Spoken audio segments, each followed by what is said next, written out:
Belanda membuat langkah mengejutkan. Nexperia. Nexperia, produsen chip asal Tiongkok. Pemerintah Belanda mengambil alih perusahaan Tiongkok demi melindungi keamanan nasional.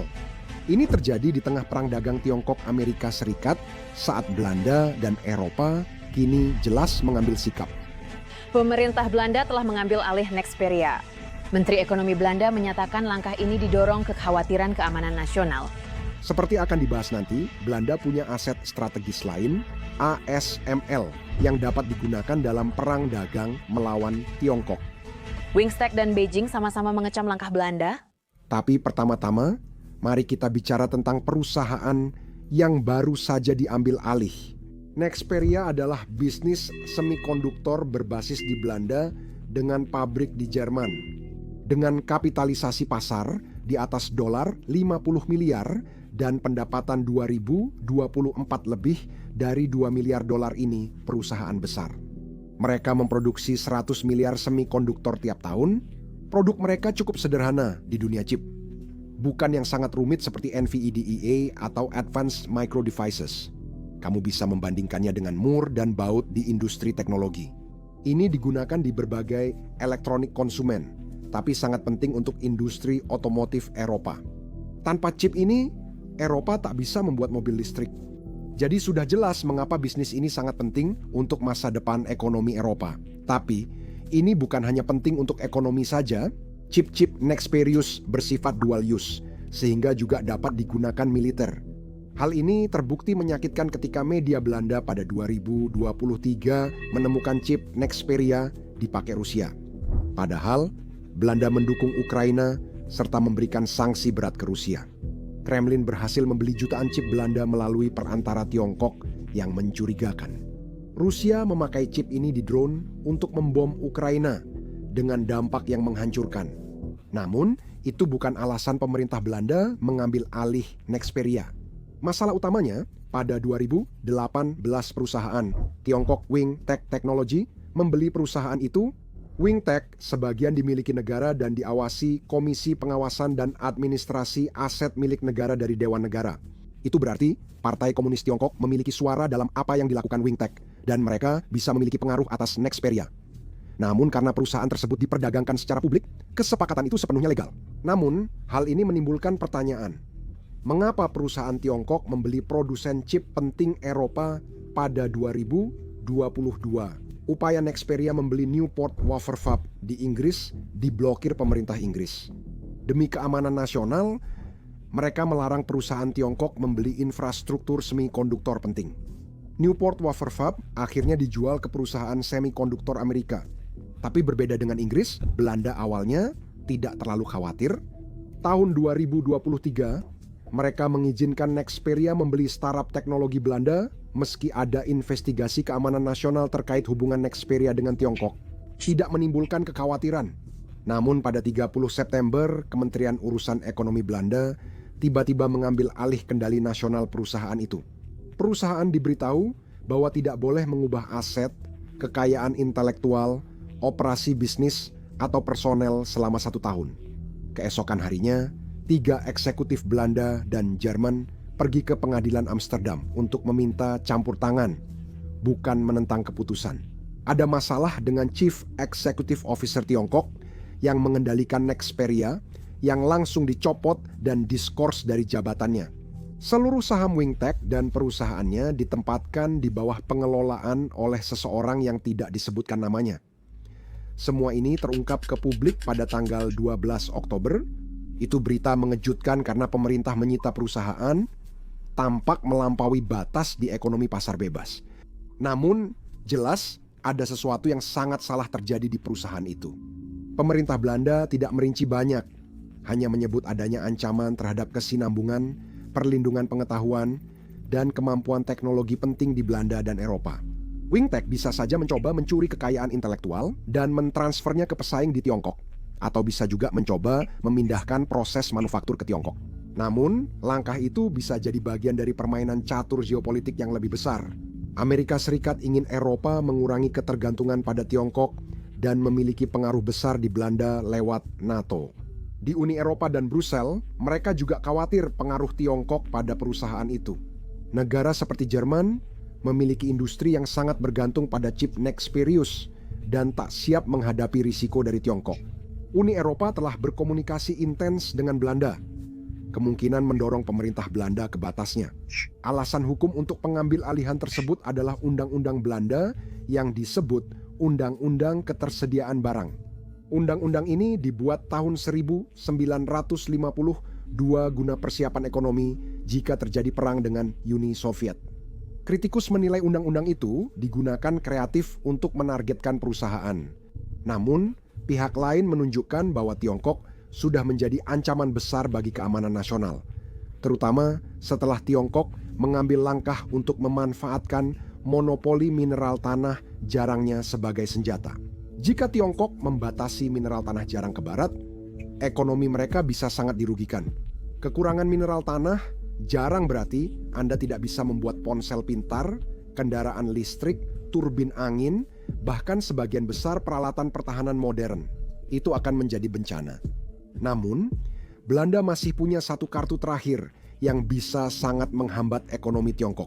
Dengan perusahaan mereka, ASML mereka, hampir memonopoli mesin-mesin pembuat chip yang disebut mesin litografi. Menteri Ekonomi Belanda menyebut perusahaan itu permata mahkota Belanda dan dia benar. Ini perusahaan terbesar di Belanda berdasarkan kapitalisasi pasar dengan nilai lebih dari 300 miliar dolar. Ini menjadikannya perusahaan teknologi paling berharga di Eropa dan ketiga di Uni Eropa. Sebelum membahas geopolitik, sebaiknya kita bahas dulu bagaimana ASML bisa sampai di titik ini. Karena itu tidak mudah.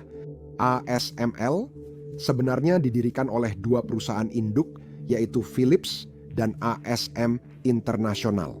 Philips pernah menjadi perusahaan elektronik konsumen terkemuka dunia, masuk 20 besar global sebelum kejatuhannya. Dalam dekade terakhir, ASM International adalah perusahaan kecil di bidang teknologi manufaktur semikonduktor. Pada tahun 70-an sampai 80-an kedua, perusahaan meneliti teknologi fotolitografi. Sekarang, saya tidak akan membosankan Anda dengan detailnya. Tapi pada dasarnya, fotolitografi menggunakan cahaya ultraviolet untuk membuat cetak biru yang presisi pada wafer silikon. Wafer ini diproses kimia hingga menjadi semikonduktor yang berfungsi. Satu-satunya kekurangannya adalah proses fotolitografi ini sangatlah rumit. Philips dan ASM International segera menyadari perlunya modal dan keahlian gabungan. Pada 1984 mereka mendirikan ASM Litografi yang kemudian menjadi ASML dan go public. Tahun-tahun awal, perusahaan ini cukup berat. Insinyur ASML bekerja keras merancang mesin litografi pertama yang berfungsi. Sementara itu, pesaing mereka Nikon dan Canon di Jepang sudah lebih maju, mendominasi pasar litografi dan memasok mesin-mesin pertama ke pembuat chip seperti Taiwan Semiconductor Manufacturing Company. Produk pertama ASML PAS 2000 pada 1986 tidak kompetitif dan perusahaan nyaris bangkrut beberapa kali. ASML tetap bertahan berkat suntikan dana Philips dan subsidi pemerintah Belanda yang menyadari bidang ini sangat strategis. Dan akhirnya, pada tahun 1991 ASML meluncurkan produk terobosannya yang disebut PAS 5500 dan perusahaan itu akhirnya mendapatkan pangsa pasar. Saat itu, Philips dan ASM International mulai melepas saham di ASML. Jika dilihat ke belakang, itu adalah salah satu keputusan bisnis terburuk yang pernah ada karena kapitalisasi pasar ASML sekarang lebih dari 5 kali lipat gabungan kedua perusahaan induknya. Tapi siapa yang bisa menyalahkan mereka? Di tahun 90-an situasinya belum pasti sehingga ASML tetap bersaing langsung dengan Canon dan Nikon. Sekarang, sebenarnya hanya ada satu metrik yang benar-benar penting dalam bisnis litografi, yaitu seberapa kecil Anda bisa mencetak detail individu pada wafer. Ini memungkinkan produsen chip membuat transistor lebih kecil sehingga chip lebih ringkas dan kuat. Transistor yang lebih kecil adalah satu-satunya alasan mengapa ponsel pintar Anda saat ini sama kuatnya dengan komputer besar dari awal tahun 2000-an. Anda sering mendengar orang membicarakan hukum Moore. Ini adalah sebuah pengamatan bahwa chip cenderung memiliki jumlah transistor 2 kali lipat setiap 2 tahun. Bagi produsen mesin litografi, pertanyaannya apakah mereka bisa terus mendorong batas kemampuan untuk mencetak detail yang lebih kecil lagi pada wafer. Mereka perlu beralih ke teknologi baru yang disebut litografi ultraviolet extreme atau litografi ultraviolet extreme. Teknologi ini awalnya diteliti oleh Departemen Energi Amerika Serikat yang punya rencana teoretis untuk mengembangkannya. Dengan menggunakan panjang gelombang cahaya ultraviolet yang lebih kecil, secara teknis Anda bisa membuat detail dan lapisan pada wafer menjadi jauh lebih kecil. Namun, proyek ini sangat sulit diwujudkan. Anda akan membutuhkan cermin dan lensa yang presisinya setingkat atom, perangkat lunak yang luar biasa, dan material tahan panas yang sangat canggih. Selain itu, semuanya harus diproduksi massal sebelum layak secara komersial. Menurut sebagian besar proyeksi, bahkan jika mesinnya berhasil dibuat, harganya akan terlalu mahal untuk dijual kepada pelanggan. Karena itu, sebagian besar perusahaan seperti Intel, Canon, dan Nikon akhirnya menyerah dalam mengembangkan litografi ultraviolet ekstrem. Tapi ASML tidak demikian. Mereka memulai penelitian litografi ultraviolet ekstrem pada tahun 1997 dan tidak pernah berhenti. Meskipun mendapat banyak kritik, ASML sukses karena pada 2006 memiliki prototipe pertama, lalu chip litografi ultraviolet ekstrem pertama diproduksi pada 2008. Pada 2010 mesin litografi ultraviolet ekstrem pertama dikirim ke fasilitas riset Samsung di Korea Selatan. Setelah bukti konsepnya jelas, ASML membuat Intel, Samsung, dan Taiwan Semiconductor Manufacturing Company bekerja sama lewat program investasi pelanggan bersama yang cerdas. Mereka menerima saham ASML dan ASML akan memakai dana itu untuk mengembangkan produk litografi ultraviolet ekstrem agar layak secara komersial.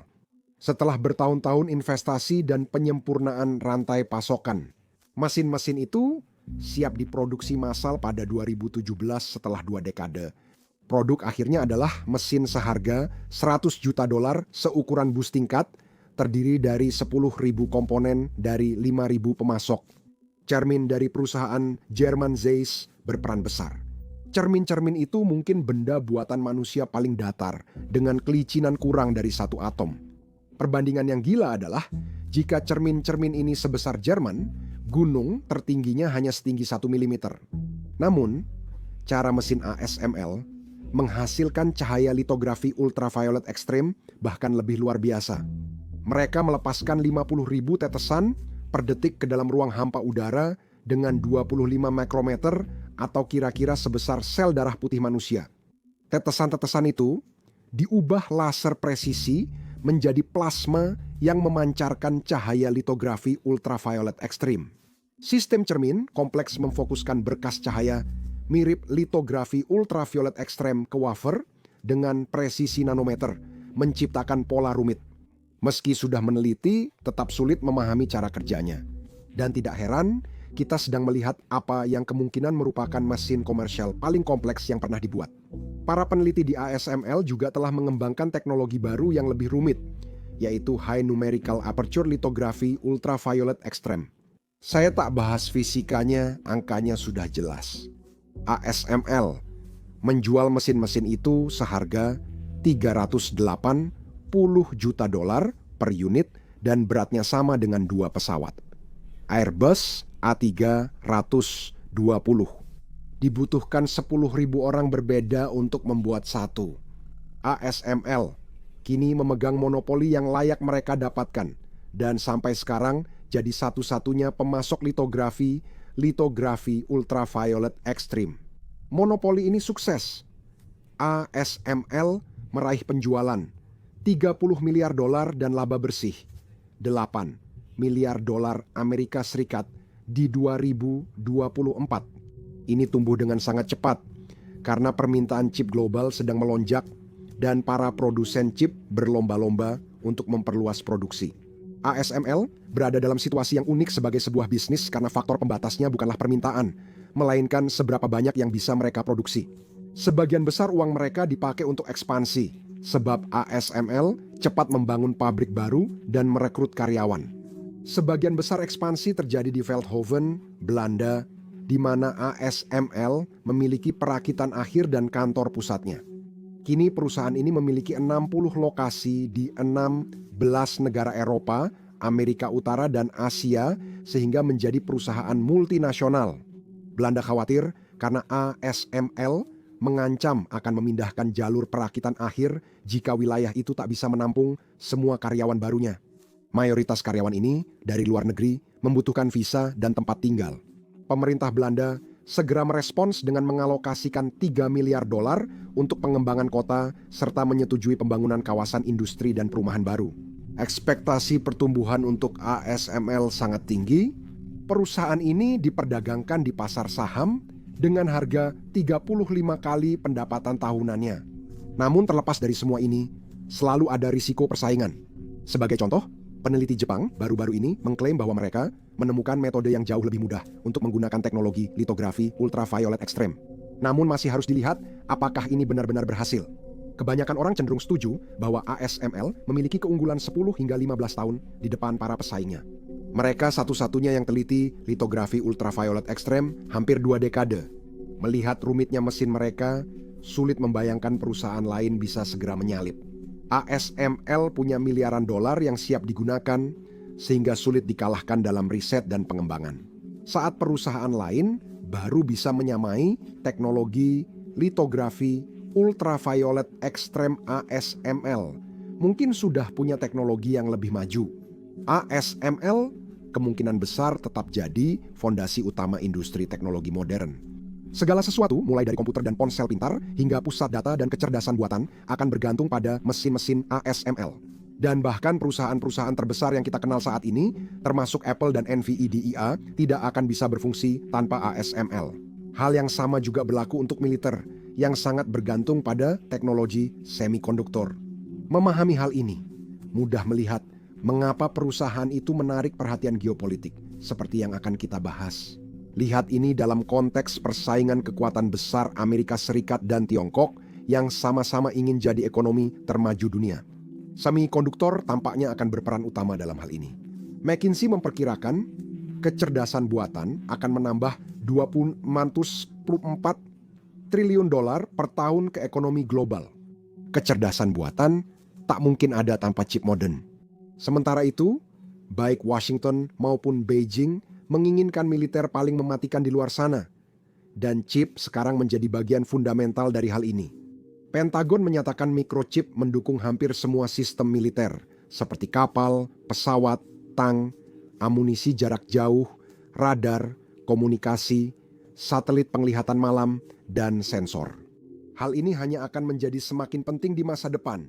Sekarang, saya tidak bermaksud menakut-nakuti Anda, tapi hal-hal seperti jet tempur kecerdasan buatan dan tank kecerdasan buatan akan segera hadir.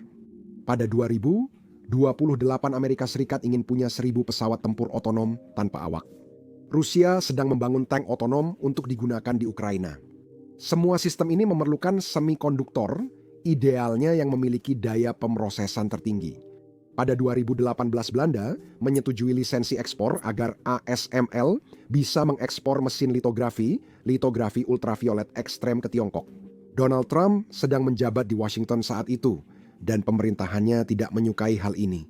Itu terjadi saat perang dagang antara Donald Trump dan Tiongkok dimulai dengan banyak tarif dan hambatan perdagangan diberlakukan.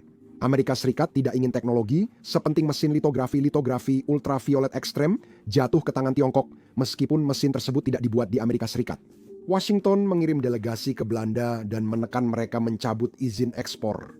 Ini termasuk orang-orang dari Departemen Pertahanan, jadi pembicaraan benar-benar mulai menjadi serius. Setahun setelahnya, 2019 Belanda membatalkan izin ekspor litografi ultraviolet ekstrem ASML ke Tiongkok sebelum ada mesin litografi ultraviolet ekstrem yang dikirim. Di era Biden, perang dagang dengan Tiongkok tetap berlangsung, khususnya di sektor semikonduktor. Pemerintah Amerika Serikat terus menekan Belanda dan Amerika Serikat ML. Kali ini membahas ekspor mesin deep ultraviolet yang kurang canggih, yaitu model-model yang lebih tua. Karena beberapa teknologi booster sudah tersedia di pasar, memungkinkan pembuatan chip canggih dengan mesin deep ultraviolet ini. Jadi pada tahun 2023, setelah tekanan besar dari Amerika Serikat, Belanda juga membatasi ekspor tersebut ke Tiongkok. Belanda mendengarkan Amerika Serikat karena bergantung pada Washington. Belanda membutuhkan militer Amerika Serikat untuk keamanan, dan Amerika Serikat adalah negara dengan pengeluaran militer terbesar di NATO. Ada juga hulu ledak nuklir Amerika yang ditempatkan di pangkalan udara Belanda. Tanpa dukungan Amerika, Belanda dan Eropa Barat akan sangat rentan terhadap Rusia. Sementara itu, Belanda dan Amerika Serikat memiliki hubungan ekonomi yang jauh melampaui ASML. Belanda mengimpor lebih dari 100 miliar dolar dari Amerika Serikat pada tahun 2023, sementara mereka mengekspor 50 miliar dolar ke negara tersebut. Amerika merupakan mitra dagang terbesar kedua Belanda setelah Jerman, sedangkan Tiongkok di posisi keempat. Menurut Belanda, lebih baik membatasi ekspor ke Tiongkok daripada membuat Amerika Serikat marah. Konsekuensi pemblokiran ekspor ASML sangat berat. Tanpa mesin litografi ultraviolet ekstrem dan deep ultraviolet Amerika Serikat, efektif menghilangkan kemampuan Tiongkok membuat chip canggih di dalam negeri. Ini penting karena Amerika Serikat juga melarang ekspor chip canggih ke Tiongkok. NVIDIA tak lagi bisa ekspor GPU tercanggih ke Tiongkok sebagai upaya menghambat kemajuan kecerdasan buatan negara itu. Qualcomm, Intel, Advanced Micro Devices, LAM Research, Applied Materials, dan lainnya dilarang menjual chip tertentu ke perusahaan-perusahaan Tiongkok. Setelah 2022, Tiongkok tak lagi bisa memperoleh chip canggih dari pasar global. Tujuan dari langkah ini adalah untuk membuat Tiongkok menjadi ancaman yang lebih kecil secara ekonomi dan militer. Tanpa semikonduktor canggih, teknologi negara itu akan selalu ketinggalan satu generasi. Walau ada sanksi, Tiongkok tetap pasar ekspor utama ASML. Tahun lalu, sekitar 29% pendapatannya berasal dari Tiongkok, dan di beberapa kuartal, hampir setengah dari seluruh bisnis ASML dilakukan dengan Tiongkok. Walau ASML tak dapat menjual produk terbaik ke Tiongkok, mesin lamanya masih bermanfaat. Untuk mobil atau mesin industri, Anda tak perlu chip terbaik dengan transistor terkecil. Dan karena takut akan sanksi lebih lanjut dari Amerika Serikat, perusahaan-perusahaan Tiongkok telah menimbun mesin Amerika Serikat ML yang kurang canggih ini. Ironisnya, pembatasan ekspor malah mendorong penjualan ASML di Tiongkok. Namun, pembatasan itu tetap buruk dalam jangka panjang. Penjualan ASML di Tiongkok diprediksi turun 20,53% pada 2025. Saham ASML turun 29% sejak puncak musim panas lalu, menghapus sekitar 100 miliar dolar Amerika Serikat dari kapitalisasi pasarnya. Dapat dimengerti, tidak semua orang di Belanda senang dengan hal ini.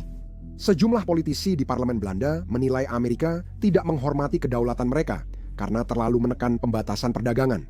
Salah satu dari mereka menyatakan, kepentingan Amerika Serikat tak selalu sejalan dengan kita. Eropa harus tegas menunjukkan bahwa kita membela kepentingan dan perusahaan sendiri. Chief Executive Officer ASML juga kecewa. Dia meragukan keadilan dan kecerdasan pembatasan itu, serta mempertanyakan apakah ini benar-benar soal keamanan nasional. Perdebatan lain muncul. Apakah ini menguntungkan atau merugikan kita? Banyak yang bilang ASML kehilangan pendapatan penting di Tiongkok karena tekanan dari Amerika Serikat. Namun, perlu dicatat ASML bukan sekadar korban di sini.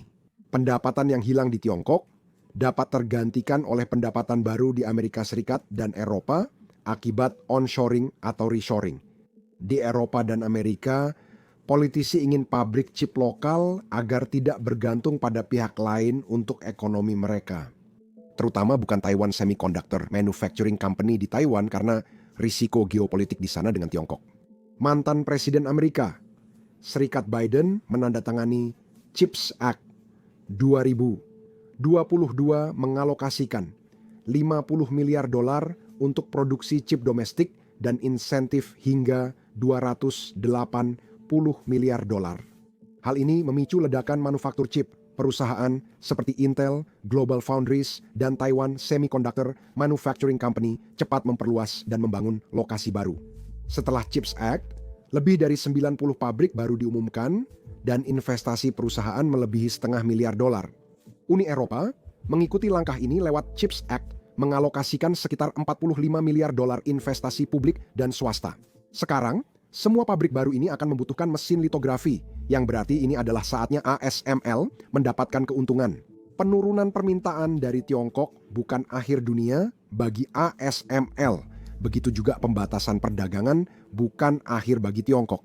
Inilah alasan chip litografi ultraviolet ekstrem lebih efisien dan kuat, meski chip kurang canggih tetap bisa melakukan tugas serupa. Sementara mereka menggunakan chip 3 atau 4 nanometer di Amerika Serikat, mereka beralih ke chip 7 dan 12 nanometer di Tiongkok. Memang ada perbedaan, tapi itu tidak membuat otomatisasi militer mustahil. Seringkali, Anda dapat menambah chip untuk mengatasi transistor yang lebih besar. Pembatasan perdagangan belum sepenuhnya ketat, sehingga Tiongkok masih memperoleh beberapa chip canggih dari produsen luar negeri. Perusahaan kecerdasan buatan terdepan di Tiongkok menyelundupkan ribuan GPU NVIDIA kelas atas dari negara perantara seperti Singapura dan Malaysia. Penyelundupan juga terjadi lewat Hong Kong. Meski impor GPU ini secara teknis dilarang, beberapa tetap berhasil masuk. Jalur penyelundupan ini jadi alasan utama Tiongkok kini punya model bahasa besar sendiri, DeepSeek. Amerika Serikat sedang berusaha menindak perdagangan ilegal ini, tetapi belum jelas apakah upaya tersebut akan benar-benar sepenuhnya efektif. Yang lebih mengkhawatirkan, Tiongkok kini berupaya meniru teknologi ASML. Perusahaan litografi terkemuka Tiongkok, Shanghai Microelectronics Equipment, masih tertinggal bertahun-tahun dari ASML. Mereka berada di posisi ASML 2 dekade lalu soal resolusi chip. Baru-baru ini, Tiongkok mengumumkan investasi 37 miliar dolar untuk mengembangkan teknologi litografi ultraviolet ekstrim domestik. Jika mereka mengeluarkan dana sebesar itu, keunggulan ASML bisa hilang lebih cepat dari perkiraan. Tiongkok tidak bermain adil. Saat meneliti litografi ultraviolet ekstrem, mereka juga mencoba mencuri kekayaan intelektual dari ASML. Pada tahun 2015, sudah terjadi serangan cyber besar terhadap perusahaan tersebut. Dan kemudian serangan itu dikaitkan dengan Tiongkok. Para peretas mencuri beberapa informasi teknis, meskipun ASML mengklaim tidak ada informasi tentang teknologi litografi ultraviolet ekstrem yang bocor. 4 tahun kemudian, kejadian serupa terjadi lagi. Pada 2019, ASML menggugat XTAL, perusahaan Amerika Serikat yang didukung Tiongkok. XTAL didirikan oleh mantan karyawan ASML, termasuk beberapa yang berasal dari Tiongkok. Mereka mencuri kode sumber perangkat lunak mesin litografi deep ultraviolet dari ASML dan dinyatakan bersalah di pengadilan, menyebabkan XTAL bangkrut. ASML saat itu menegaskan mereka bukan bagian dari konspirasi nasional Tiongkok. Banyak surat kabar melaporkan Tiongkok menargetkan perusahaan itu. 4 tahun kemudian, laporan itu terbukti. Pada 2023, karyawan Tiongkok kembali mencuri data ASML. Kasusnya masih di pengadilan dan belum jelas apa yang dicuri, kata Chief Executive Officer ASML. Ini belum jadi risiko besar. Itu seperti satu potongan puzzle tanpa tahu gambar pada kotaknya. Mesin itu punya lebih dari 10.000 bagian, jadi mencuri 1-2 bagian tidak akan membantu apa-apa. Tapi karyawan itu kemudian bekerja di Huawei di Tiongkok yang sebenarnya tidak terlalu membuat nyaman untuk didengar. Serangan siber terhadap perusahaan itu terus meningkat dan kemungkinan besar berasal dari Tiongkok. ASML bukan perusahaan pertama yang kehilangan kekayaan intelektual ke Tiongkok, karena negara itu sering mencuri dan menyalin dari bisnis asing. Perusahaan keamanan cyber di Boston menyatakan Tiongkok mencuri kekayaan intelektual 30 perusahaan multinasional senilai triliunan dolar. Ya, triliunan dengan huruf T. Tapi satu hal yang jelas, medan pertempuran perang dagang antara Barat dan Tiongkok telah berpindah ke Belanda.